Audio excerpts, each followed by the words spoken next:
The Paracave Podcast, proudly brought to you by major sponsor Jack's Pale Ale, exclusively available at Parramatta Leisure Club, Shannon Cooney from Glenmore Park Realty, BTZD Clothing, and the official media partner of the Paracave Podcast, the Parramatta Times.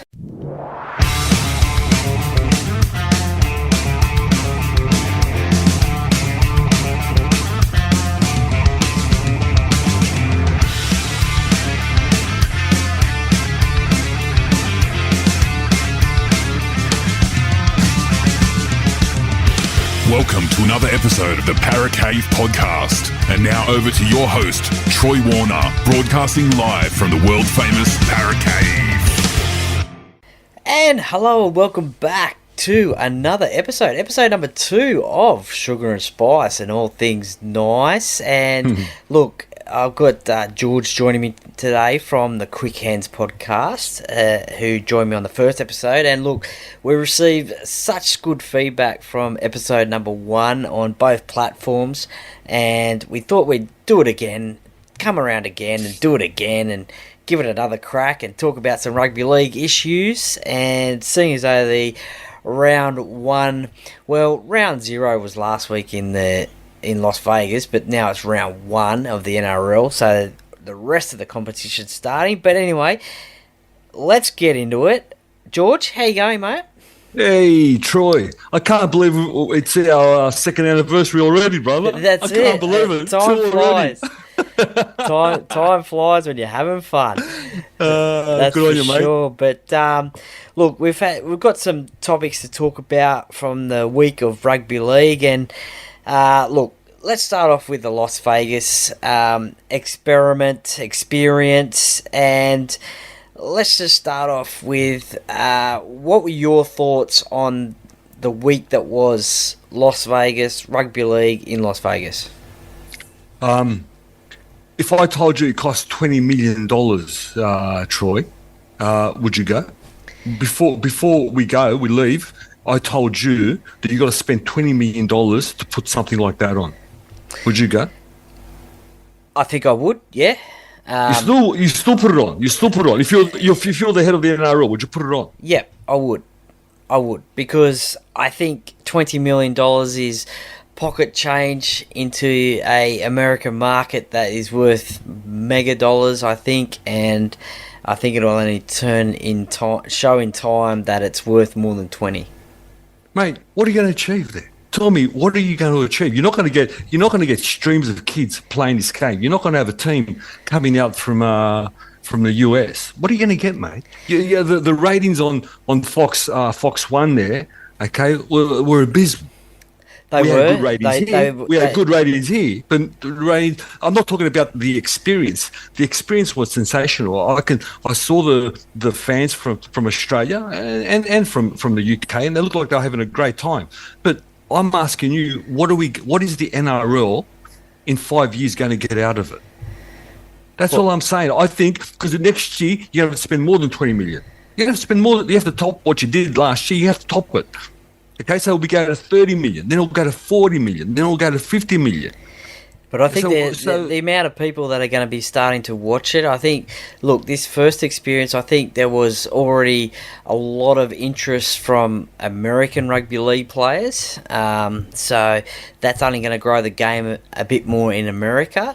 And the more people that watch it in America, I mean, I know you said there was only 100,000 people that watch both games on the weekend, but look, that's only going to slowly grow and grow and grow. And now that they've got a TV deal to watch every game of the NRL season from Australia, then I think it's just going to get more eyeballs on there.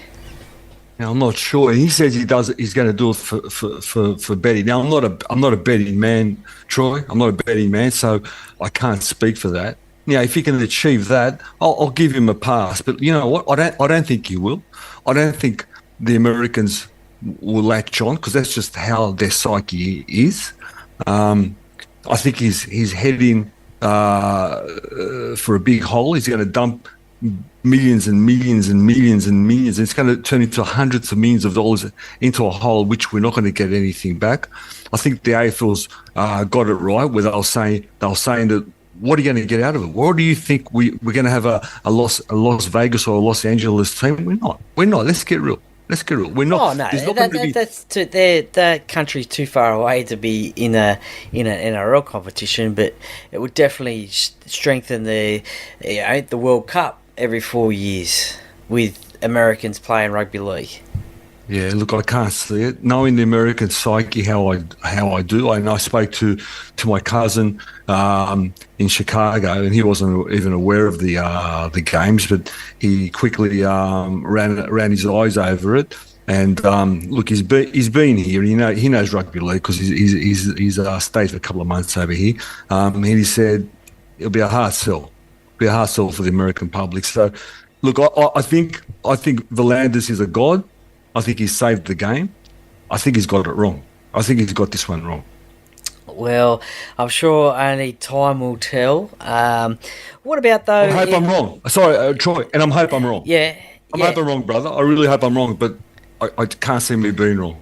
I mean, back in the dark old days of COVID, nobody thought that rugby league was going to be the first game to come back in the world. In the world, and it did on May 28. Peter V'landys and his team got that across the line. So who knows? Who knows what can happen from there? But I mean, a couple of things to come out of it though. What about the thought of, say, so San Francisco 49ers president Al Guido is his name, and he said that he would consider maybe to potentially buy into an NRL team. So, I mean, obviously that's got to be good for the game, isn't it? If overseas investors are going to be buying into the game and giving the game money. Mate, look, I think he's caught up in the hype. I think he just said it because these guys make money. These franchises in America, they make money. You and I know that NRL clubs do not make money. No, they break even at best. So if he opens the books up and has a look, I think they'll be running away. Quick, smart. Well, 10 out of the 17 NRL teams are apparently either owned or partially owned by owners. So it's not a new thing. I mean, I guess Russell Crowe is probably the perfect example. I think since 2005, he's with Peter Holmes Accord, he's co-owned the Rabbitohs. But Troy, the bottom line is that they put money in. They don't get money out. I've never heard of and you know, the funny thing is, we must be the only sport in the world that it's a salary cap. You get paid the salary cap, so you don't have to pay your players. The NRL basically pays your players, and they still can't make a profit, Troy. They still can't make a profit. It's crazy. You know what I mean? Yeah, it is a very tough world there, but I mean, I think that would be a good thing. I encourage it.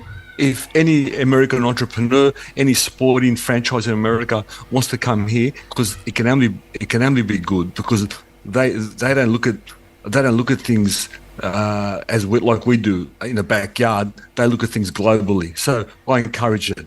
But if they look at the books, I don't think it'll be an option. They'll be running away as quick as they can, Troy. That's my opinion. Yeah, that's fine. What about okay, so just a little tidbit there. I think Nick Politis came out and said that the winners on the weekend, Manly and the Roosters, should probably be invited back again next year and stay on. And if they're successful again, play again the year after. What are your thoughts on that? What's your thoughts about that, Troy? Nah, I reckon share it around. Yeah. Let everyone have a crack. I think Nick's delusional. I think Nick likes going to Vegas on a holiday on a private jet. On a private jet, like he's got probably 4 or 5 of them. Who knows? Okay, and of course he wants to. After what we saw, all the pictures coming through from Vegas, of course he likes to go. Of course he wants to go. He's delusional. If you don't share it around, and you know what? I don't care. Let West go. Let the Tigers go. Why not? Why should every team go? And poor Tigers or poor Canberra, you know what I mean? not have a go themselves. So Well, I have heard mixed over delusion. the 5 years, every team is going to have a crack at going over. And look, some people have pointed out maybe the Canberra Raiders, the Penrith Panthers, they should have gone over, hence being Raiders and Panthers. Yep, With love the it, love it, Carolina, love it. is it Carolina Panthers and I the think so. obviously the LA Raiders that play out of Allegiant Stadium where the game's being played, and Yep, love that idea. I love that idea. they've Love thought that idea. maybe that the Warriors would go over as well, and No, also that's a Melbourne great Storm idea. as well. Great idea. The Warriors going over because there's a lot of Polynesians who live in America, a lot of Islanders. So I think that's a great idea. So if you want to continue this madness, yeah, absolutely, send the Warriors over.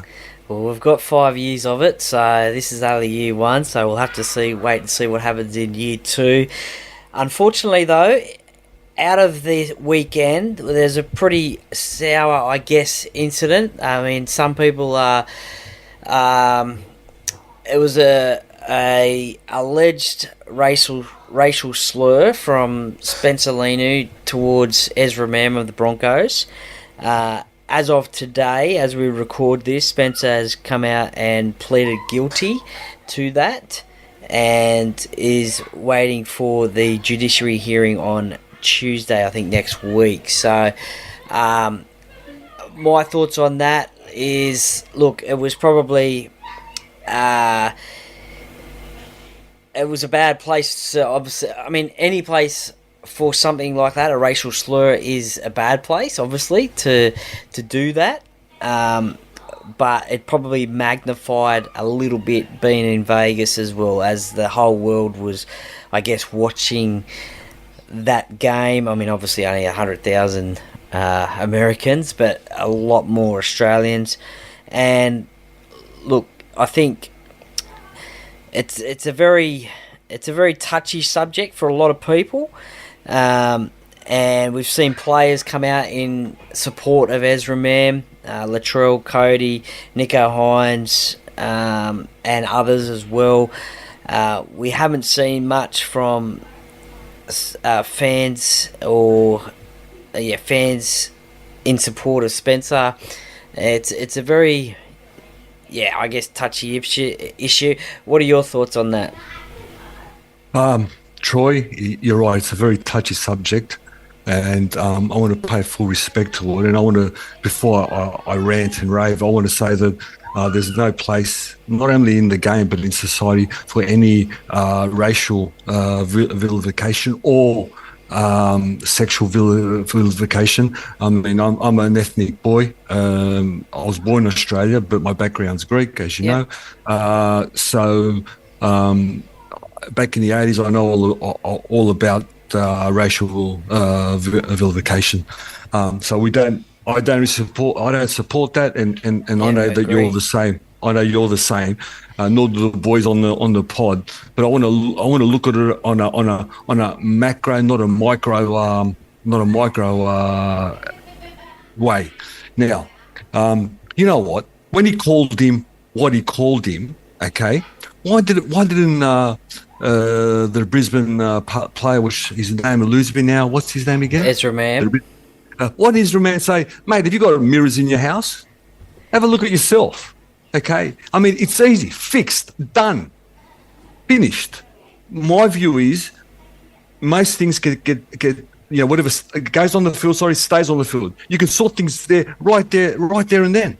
Okay, and if you want to take him outside the car park, go take him out the car park and get the business done. And why I say that? It nearly happened in the hotel. Apparently, there was a little bit of a words said between a few players, and it has been said that luckily the Roosters media manager was there to I get Spencer away, because they were staying on the same hotel floor, so they were about 20 metres away from each other. Crazy. But I mean, again, my view is, I mean, you sort it out there and then, because look at the kerfuffle. Because you said that there's been no talk. I mean, I listen to talkback radio, and the airways, all they're talking about is this incident. That's all they're talking about. And not only in favour of Israel Man, a lot are in favour of Spencer Leniu as well. Now there was, and I'm not going to get into it here. There was a bit of history and a bit of a few incidents come from the grand final, and it's spilled over a bit as well on this one. Okay, and I'm getting all my facts, and I'll reveal it on next week on our pod. I'd love to say here and there, but I haven't got all the facts yet. Okay, yep. So that might have spilled over. But mate, I'm telling you now, and you know what the worst thing is, how Spencer Leniu has been treated afterwards. The guy has been trialled by the media. The guy's been trialled by his peers, because if it was a head-eye tackle and he broke his jaw, no players would say anything. What happened when Latrell absolutely smashed Joey Manu and smashed his jaw in his cheek? No one said anything. No one said nothing. The players didn't come out to support or to denigrate what Latrell done. But wait a minute, some words came out of someone's mouth, okay, and it's like the world's ending. All the players have come on board and supported Israel Man. The media supported Israel Man. The guy hasn't had his day in court, and like we said off air, the guy's going to get 12 plus weeks. For what? Honestly, just get on with it. Get on with life. It's not. It's. There's things far worse that happen not only in the world, and in saying that, okay, I honestly believe Australia has really grown up. These things don't happen in real life. They might say they do, but you and me, we live in the real world, and these things don't happen. I remember the 80s. I'm a little bit older than you, mate. So and then yes, there was racism, and there was lots of words being said. Can I just say something? I got on with it. I didn't really care. But now, this day and age, these things don't really happen.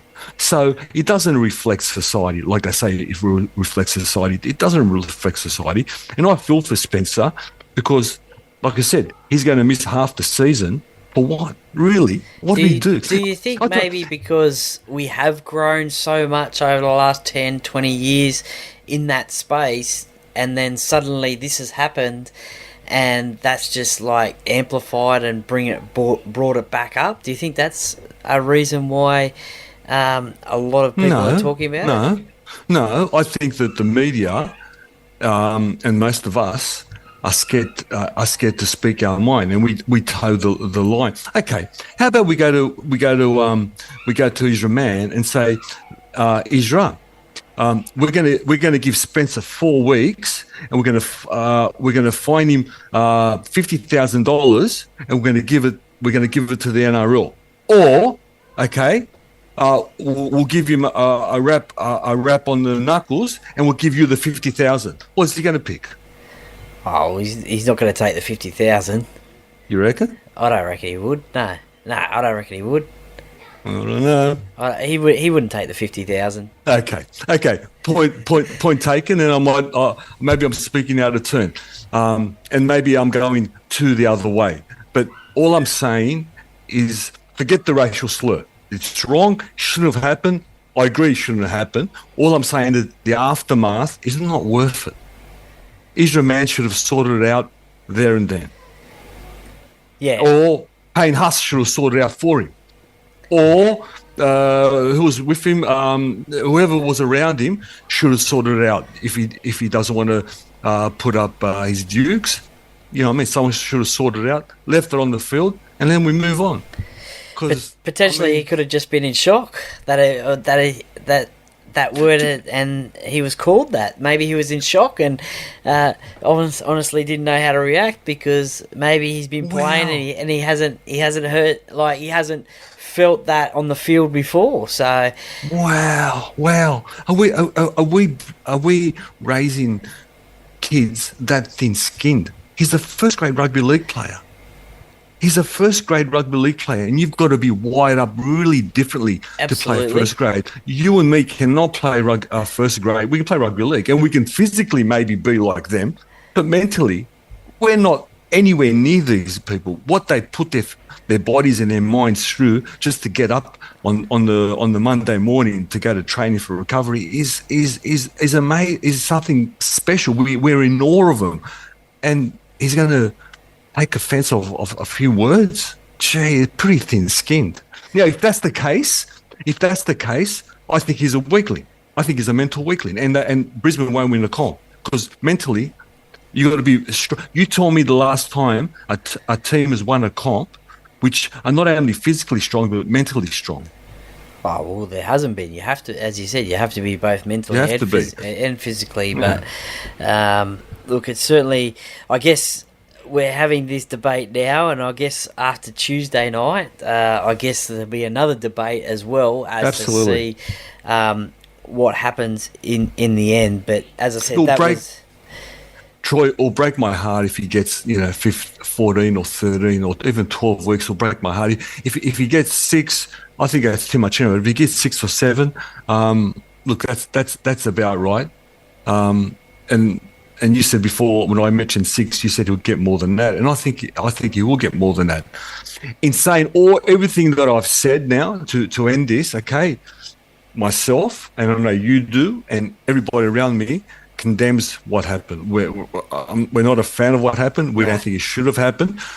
But in saying that, I don't even think he should have came out into the media. I think he should have stayed on the field, and that's my point. He should have stayed on the field. Can I tell you a story, Troy? Yeah. The first game my father took me, it was late 70s, Lidcombe Oval. He was a Western Suburbs supporter. Lidcombe Oval. It was the days where the kids could go down the track between. Remember that old the white handrail around the park. Yeah, that's what Lidcombe Oval was. That's what Lidcombe Oval was, and you could sit between the sideline. It was full house that day. They were playing Manly. The sideline and that handrail. Yeah. So all the kids were down there. The first scrum, right in front of us. Okay. It got packed out. I'll never forget this, Troy. It got packed down. Okay. Tommy went to feed the ball in the scrum. Okay. The ball never went in the scrum, and all in brawl started. Yeah, absolutely carnage. Yeah. Okay. Players were thrown in with the kids where we were. They're getting thrown into that. Okay, it got settled down. I'll never forget. Referee, it wasn't Jack Danzy. I can't remember the name now. Anyway, I'll never forget. We're sitting right on the sideline, right in front of us. He goes, "Okay, fellas, we got that out of our system. I'll pack it down again. Finished, gone, done. Yeah. No penalty. No one got spoken to, and then they started playing rugby league." So all I'm saying, I know it's a different society. I know we don't tolerate those things anymore. Look, we don't even tackle. We tackle below sternum now, basically. You know what I mean? Back then, the head highs were the order of the day. But my point to all of that is, I'd like things to stay on the field. You know what I mean? Gone, finished. We don't know about it. It's done. Now you're saying that he might have got really upset. Israel Man really got upset, and you know what? No doubt he got upset, Troy. No doubt he got upset. Well, he was in tears after the game, I think. Yeah. And I do that. Actually, when I heard that, I didn't see it. When I heard that, I didn't mentally attack him. I thought, oh, gee, poor kid. I felt bad for him. Really shook him. Yeah, but what kind of? I don't know. Something like, I don't know. Look, back to my point. You can call me anything you want, Troy, and I don't really care.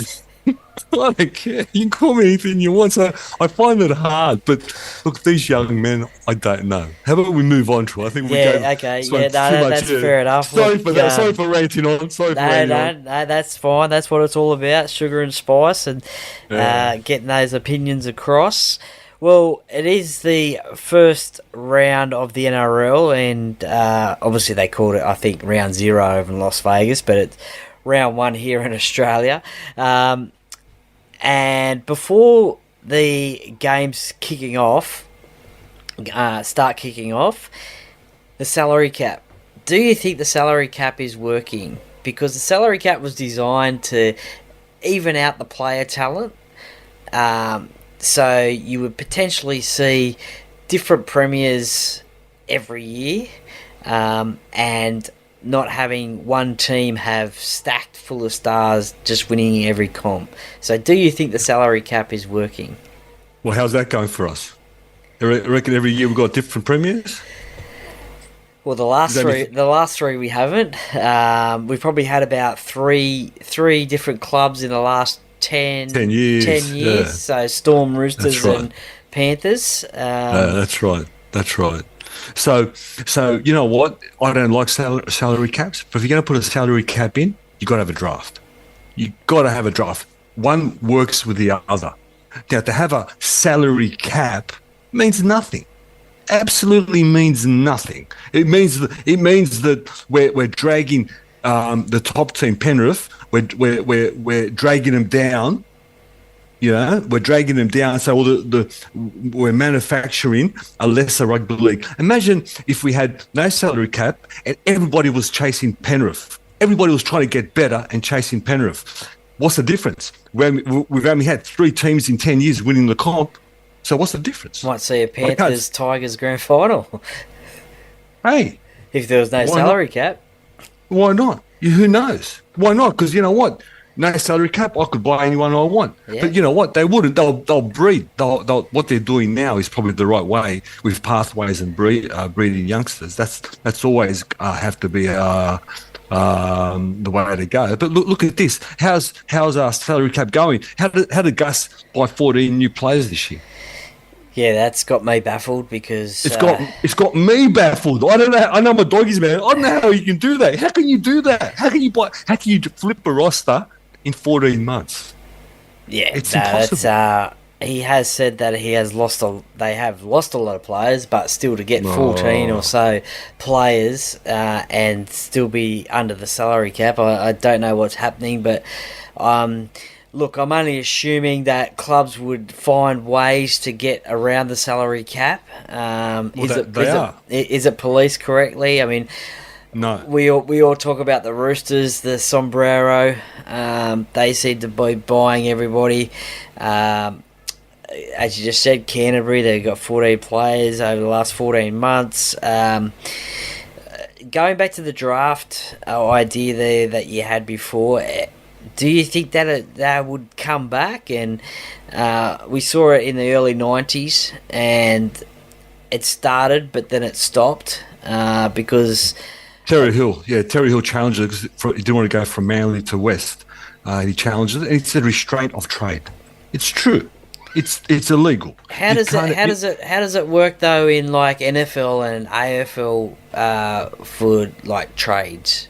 Well, because they don't want to. They're good enough not to challenge it. That's why. Because if anyone challenges a draft or if anyone challenges a salary cap, it's illegal because it's a restraint of trade, and you can't tell somebody that they can't earn. Look, you know what? If Mitch goes on the market, there's no salary cap. What are people going to throw to Mitch? People who need a halfback.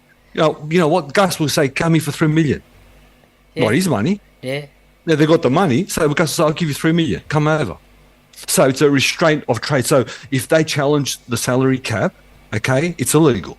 But at least they're leaving that, and they reject the draft.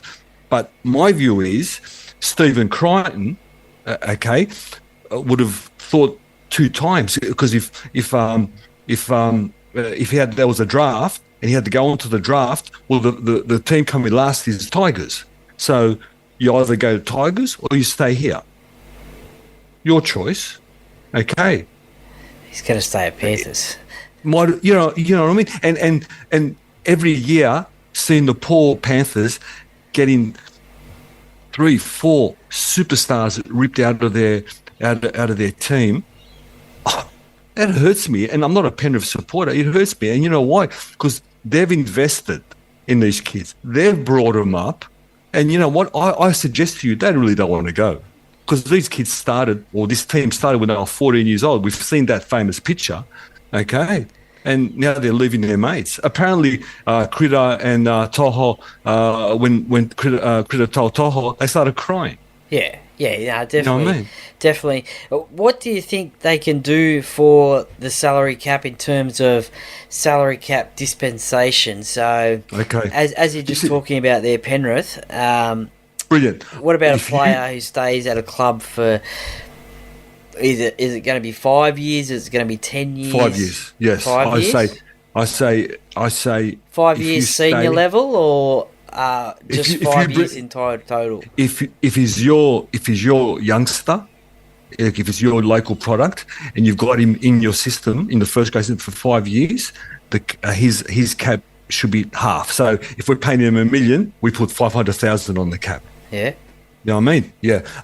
It's now 10 years. If a player stays in your club for 10 years, you get a very minor dispensation. Well, I think it should be 6 or 7 years, okay, in this day and age. And I think it should be a larger dispensation. But coming back to it, you've got to reward the clubs that breed, that develop. Parramatta is one of them. Penrith's another one. Obviously, Brisbane's another one. But you got to reward them. You got to reward them. You know what I mean? Like I said, it kills me. It kills me every year. You know, well, next year there'll be. Ivan Cleary said we plan every year for 3 to go. We plan for 3 to go. By early in the year, we know who's going to go, and we keep the ones we want to keep. They've already got one with Jerome Luai. Jerome's going. Yeah, they've already got one.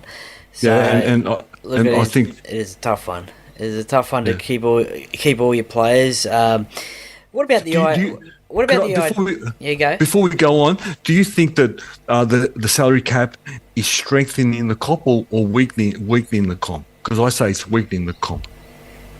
Look, I think we do see the same teams usually in the top 8 every year, and we do seem to see the same teams down the bottom or out of the 8 every year. So we have for a long time. Tigers are a perfect example. I think it's been 10 years, I think, since they've made the finals. Wow. Maybe even longer. Gold Coast Titans, they 2020, I think it could have been the COVID year. I think they made the semis because they had that last ditch chance to win the game against the Roosters. I think. Oh, that's right. That's right. Was. That's right. But previous to that, I think it was 2010. The Warriors, great season last year. They spend a while out of the finals.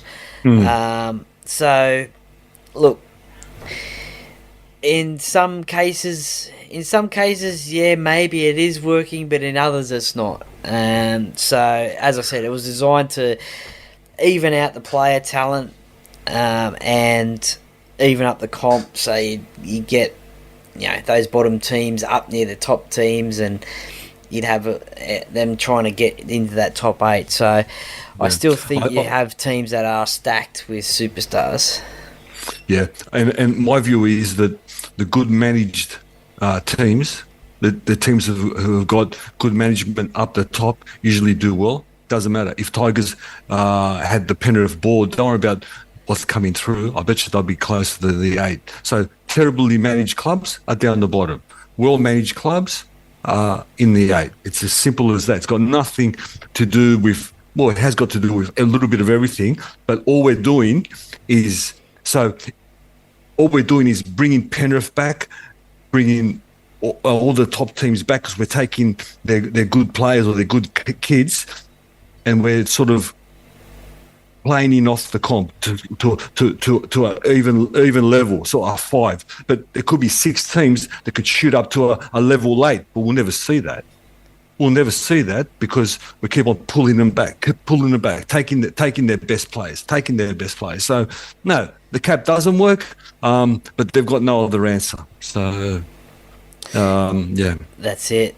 Well, speaking of teams, there has been talk that Peter Volandis has said that he wants to bring in 3 teams instead of 1 into the next round of teams entered into the NRL, and potentially that could make it a conference system of 2 conferences of 10 teams.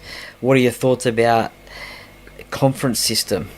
Yeah, that's his dream. That's his dream. He wants. I think he's going to put 3 teams all at once. Perth, the Pacific Island, and a team from New Zealand, or the team from New Zealand sort of combined Pacific Island and a Papua New Guinea team. I think that's what he's going to do, and he wants to do a 2 conference system and have a Super Bowl like the US sort of system. You know what? My traditional self says no, but we've got to go with the flow. We've got to expand and move on. That's what the whole world's doing. If that wasn't the case, we wouldn't have went to Vegas. You know what I mean? So that was the Super League's vision. So whatever Peter Volandis says, he's proven to be right. So I'm going with him, Troy. I'm going with him. I don't know how it would look. I don't know how I feel. But what he does want to do is he wants to keep the Sydney teams in Sydney. So he doesn't want them travelling around too much. That's the idea. You know what I mean? Yeah. So there's derbies every week here, sort of thing. That's his view. Well, I hope that doesn't happen, because I love getting up to Queensland and seeing the Queensland Para fans, and it's my favourite trip of the year up to Brisbane. But look, I don't know about the conference system. I mean, it all depends on the amount of teams that you have and where they are. But I mean, I used to like it the old days where obviously there was only 12 teams in the competition back in the day, and you used to play each other twice. Yeah. These days you have a team, for example, Parramatta, who will play Canterbury twice, Tigers twice, Panthers twice, but we don't play everyone twice. I think we played the Cowboys once. So, teams whinge about they only play this team twice. They whinge that this team plays them twice, but we only play them once. So that's not fair. If you had 20 teams in the competition, you could probably, that'd only be 19 rounds, play each other once, but then you'd still have to have play your conference twice. Yeah, sort of thing. So to get up to that 27 round competition. Yeah. Look, it's unfair now because once again I looked at the Parramatta draw, and you have got the rough end of the pineapple again this year. The most 4-day turnaround, was it 5-day turnaround? Sorry, you've played all the top teams twice again, and then I looked at Cronulla's draw. How do they get it every year? How do they? I swear Eddinghausen is drawing up his draw. I swear Andrew Eddinghausen is the I heard the guy it's supposed to doing the be draw. a computer over in America or something that spits it out, puts all the teams in and then spits it out. Yeah, I reckon Andrew Eddinghausen sorts it out every year. gives Cronulla an easy draw. I don't know. Why can't we get Sterlo or Brett Kenny to give Parramatta an easy draw then? Give it to Sterlo, he'll sort Parra out. Yeah. Surely he's got some sway in the game, that's for sure. I'm sure but, he has. Sure he has. I mean, I guess 20 teams is a long way away, but and then that's another conversation for another day as to which other 3 teams you think will come in. But speaking of last year, one of Parramatta's better players or best players was Jermaine Hopgood. He had a breakout year. Yeah. Who do you think in the competition this year will be a standout in 2024? That's a good question, Troy. That's a very good question. And you know what? The first player who comes to my mind, because I watch Super League and there's a lot of Australians who haven't seen this player, is a Newcastle player, Kai Pearce-Paul. Okay. He's a rangy back rower. He comes from Wigan. He played in Wigan, and he's an exciting rugby league player. Very exciting. He's got a very good offload with his massive arms. He's got really long limbs, and he's got a really good offload. He's quick for a back rower, and look, it might take him a month or so to get used to the speed of the NRL. But have a look for him. Okay. He might be the one. He might be the one, mate. I hope he is, because like what I saw in England, like I can't be that wrong. Yeah, no, that's a good tip. I don't watch too much of the Super League, only little bits here and there, I guess because of the time difference, I guess. Yeah, but, I get up at late. The World Club Challenge was okay, 7 o'clock in the morning, that was all right. But That was good, eh? Yeah. But look, I mean, one that stands out isn't really a unknown player, but I do have another one. But RTS for the Warriors, I think he's going to he's going to have a massive season. I think a lot of people have talked about his trial form, and it was like he never left the game. And he's in a new position this year in the centres. So look, I think he's going to have a big year. But along with him, I think maybe Ethan Strange from Canberra Raiders.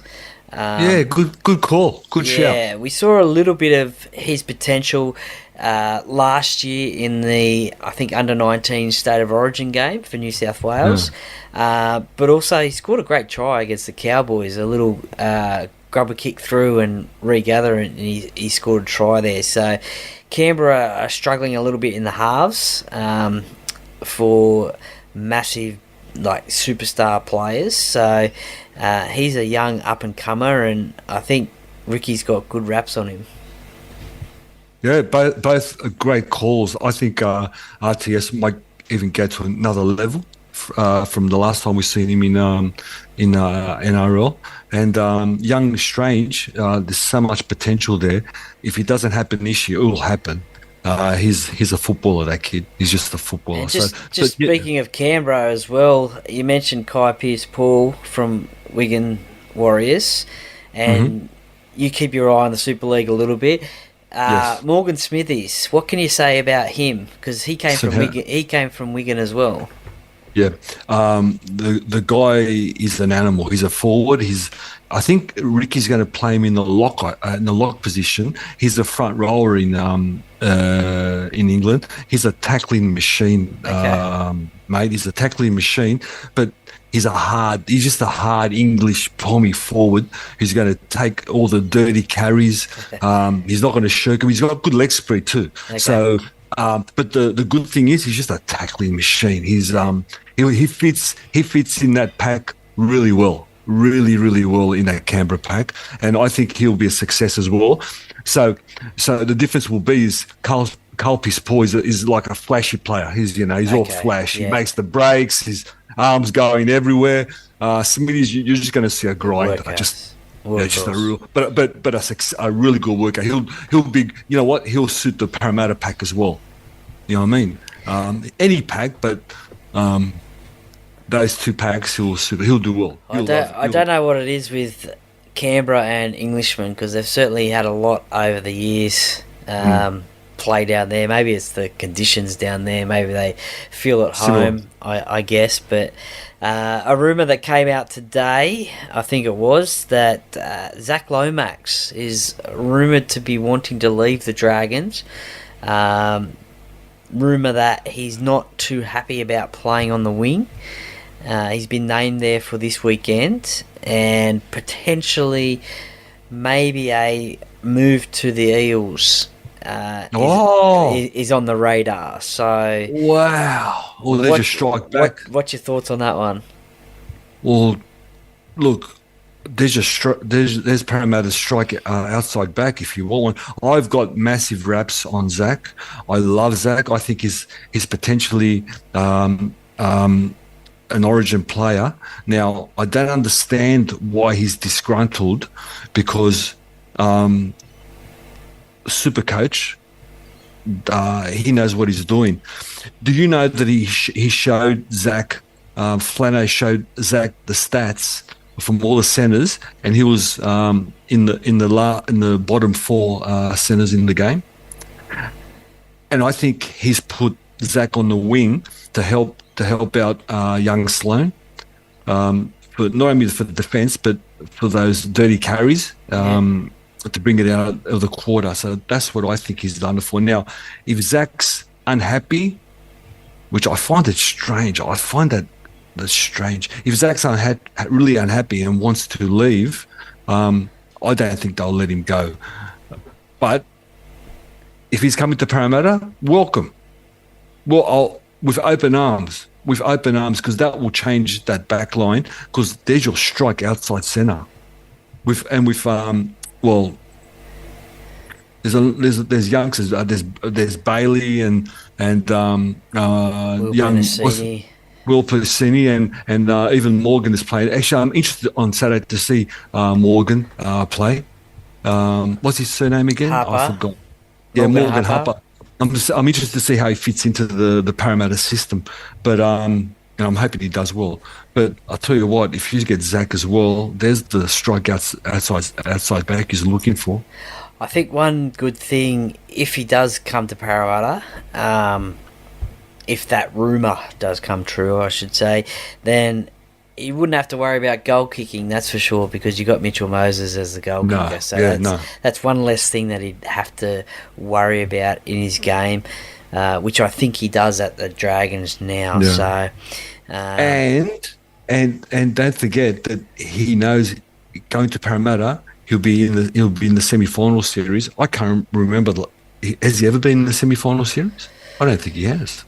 No, I don't think he has. 5 years ago. Yeah, I can't remember the last time the Dragons were in the finals. I don't think he has been in the semi-final series. So he knows going to Parramatta will guarantee him a top 8 position at the least, if not top 4. So maybe that's a caveat for him to come. Well, we'll just have to wait and see on that one, see if the rumour is a trumour and see if it does come true. And look, just a final, to wrap things up, we've got the footy on this weekend. Do you think, we saw over in Vegas, the refs, they generally, well, maybe the first game anyway, they kept the whistle in the pocket and let the game flow, and there wasn't many penalties and stoppages. What do you think the standard of refereeing is going to be like this weekend across the board? Now you got me riled up, Troy. You know what? We showed the Americans a false product. They kept beautiful. I wish they'd do it every week. They kept the whistle in their pockets and they just let the game flow. It's an Origin-style game. You know what? In couple of hours when we sit down and watch the first game, it's going to be 15 penalties in the first half. Not only that, there'll be 2 sin bins because of a head clash. I'm telling you now. So we showed them a false game. It's as simple as that. And they're going to blow the pee out of the whistle again. Well, mark my words. We'll talk next week or in the next month, and you'll be saying, you're right. They're back to their tricks. I wish what they showed us at Vegas should be the standard. Really, how good was it? Yeah, that's it. The game just kept on rolling, Troy. Just kept on flowing. Kept on flowing. And look, admittedly, the boys did behave themselves. There was no real high shots or, no one got speed or anything like that. So, I guess too, it is up to the players as well, how they play and whether they play by the rules or not, in terms of whether the referee blows a whistle. So, a lot of the penalties are accidents. Like, I honestly don't believe a first-grade rugby league player goes to maim somebody, you know what I mean? Or to, to hit him in the head or to do what are those tackles from behind when you drop them down? I forget what they're called now. Hip drop. Yeah. I don't believe it. I don't believe anyone does those. I don't think so either. I don't think anyone goes out to deliberately hurt another player. I think these things just happen. Things happen. Look, don't get me started on hip drops, okay? I'm still confused about those, and they're one. What are they? Well, they're one of my biggest gripes because you're still the 6 to goes. Because like we just said, I don't think any player goes in to deliberately hurt another player. So some of those hip drop calls last year, they turned out to be players just trying to pull down 100-kilo bloke and try and stop him. So if you do a hip drop and on a player that's 2 meters out from the line, are you going to not do a hip drop and he scores a try and you lose the game? Well, you got to do any sort of tackle you can to try and get them down. So I don't believe the hip drop is a deliberate tackle. I mean, you can see the cannonball tackle is a deliberate tackle because that's different. They're cannonballing into the legs. But I don't think. I think because it happens so fast, I think a hip drop is just happens so fast, and you're just trying to.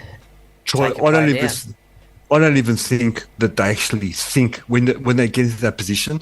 I don't even think that they think I'm going to just do a cannonball, a hip drop. They don't think that way. Okay, it just happens, and they're on the ground and they think, oh shit, I've done a hip drop. I didn't even know it. You know what I mean? Yeah. There's no way any first grade rugby league goes out to intentionally hurt anyone. I do not believe that. And I'll go as far as saying even back in the 70s, which was violent, no first grade rugby league player goes to hurt anyone. I really believe that. Well, I'll probably disagree about that. I think maybe the 70s and 80s, maybe they did say, okay, we're going to take out the halfback because he's a champion player, so let's try and take him out. But not maim him, just put him in the hospital for overnight. That's all. yeah, that's it. But in today's day and age, I don't believe they do. No, that's it. Well, look, hip drops, we'll save that for another day because I dare say they'll pop their ugly head up during the season at some stage. But I'm sure. Look, listeners, if you can work out who was sugar and who was spice tonight, let us know because I don't know if we have worked that one out yet, but I'm not too sure. We disagreed heaps. Yeah, we did. Today, so especially at the top of the show. Yeah, so who was the sugar, who was spice? But we try to keep all things nice. So, George, thank you for joining me tonight again on Sugar and Spice, all things nice, and really enjoyed the chat again about the weekly things in rugby league, the issues, the dramas. It's just great to have rugby league back, and no doubt we'll chat again either next week or soon. Thank you, Troy. I enjoy my sugar and spice and something nice sessions. I really do. So and don't forget, listeners, follow both the Quick Hands podcast on Instagram and also through the podcast platform that you listen to, and also the Para Cave podcast as well on Instagram, and also Spotify and Apple and all those usual spots. So let's follow each other, and great content coming out from both sides.